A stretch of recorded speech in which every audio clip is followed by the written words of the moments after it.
देखते हैं question. Question ही बहुत जबरदस्त है, बने रहिए। 1/a प्लस 1/b बराबर 1/13। तो a प्लस b का मान क्या करना, हमको फाइंड करना है। क्वेश्चन तो बहुत पढ़े होंगे, लेकिन इस टाइप का क्वेश्चन सिर्फ एक समीकरण है। क्या है? समीकरण एक है, और जो चर राशियां हैं वो कितनी है? दो। दोनों क्या करना है? मान फाइंड करना है। समीकरण एक और राशि के मान कितने हैं? दो फाइंड करना है।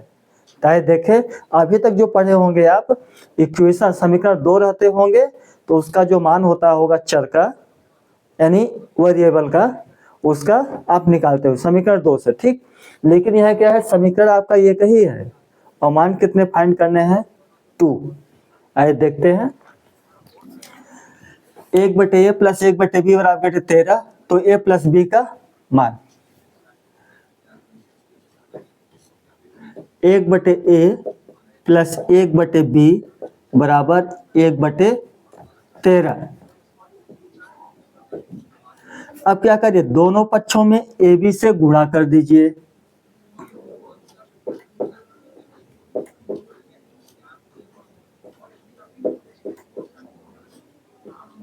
दोनों पक्षों में ए बी से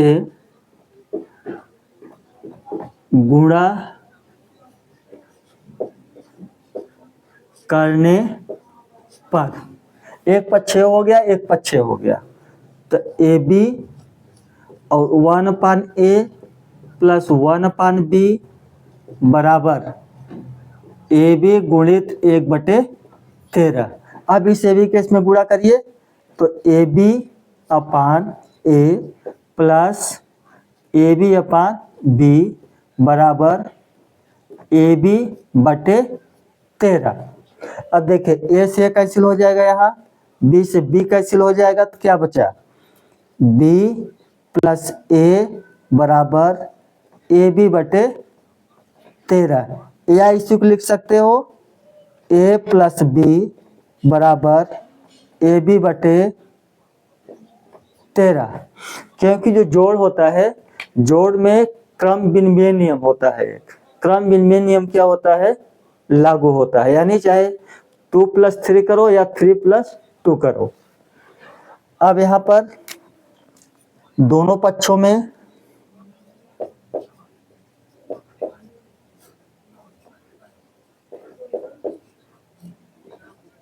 दोनों पक्षों में 13 से गुणा करने पर यही है। अब इस क्या किएगा, यहाँ दोनों पक्षों में 13 से गुणा करेंगे तो क्या हो जाएगा? 13 a प्लस बी बराबर ए बी गुणित 13/13। अब यहाँ से 13 से 13 कैंसिल हो जाएगा, इसका यहाँ गुणा कर दो, क्या आ जाएगा?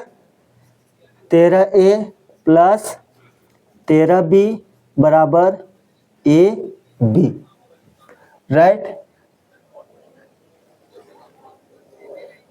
यहाँ तक क्लियर हुआ?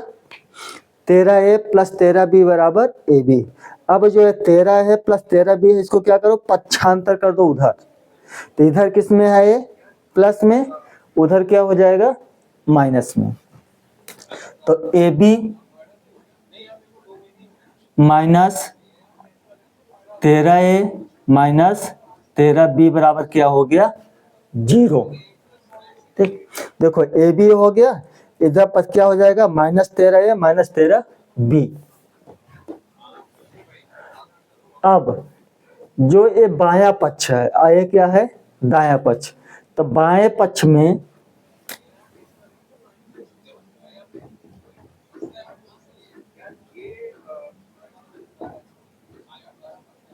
पक्ष में 169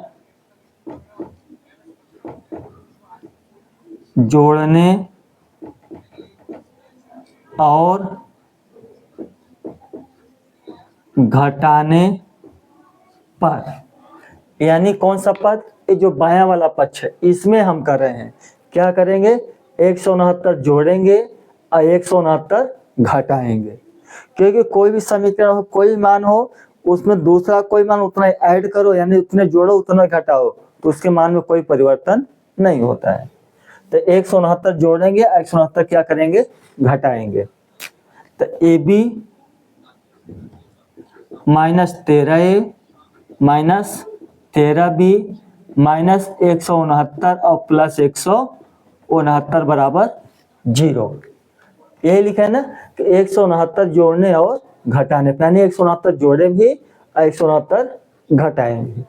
राइट, अब देखिए यहाँ से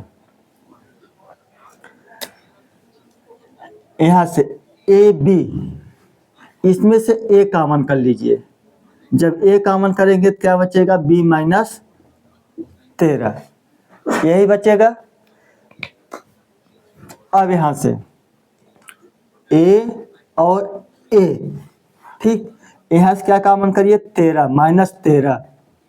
जब माइनस 13 कॉमन करेंगे तो यहाँ क्या हो जाएगा, बी, और यहाँ क्या बचेगा, माइनस 13 और माइनस 169 बराबर 0। एक क्लियर हुआ यहाँ पे। यहाँ से क्या कॉमन किए हैं, ए, तो बी माइनस 13 बचेगा। इसमें से और इसमें से माइनस 13 कॉमन किया जा रहा है। क्या कॉमन किया जा रहा है, माइनस 13, तो बी माइनस 13 और माइनस 169। अब यहाँ से देखिए ए माइनस 13 और बी माइनस 13 और माइनस 169 बराबर 0। अब ए माइनस 13 और बी माइनस 13 बराबर 169। अब जो 169 था इसको क्या किया हमने, पक्षांतर कर दिया। इधर क्या था माइनस, उधर क्या हो गया प्लस है। अब क्या करें, यहाँ से 169 का फैक्टर करना है, यानी 169 के कितने फैक्टर हो सकते हैं। ठीक, तो देखिए 169 का गुणनखंड,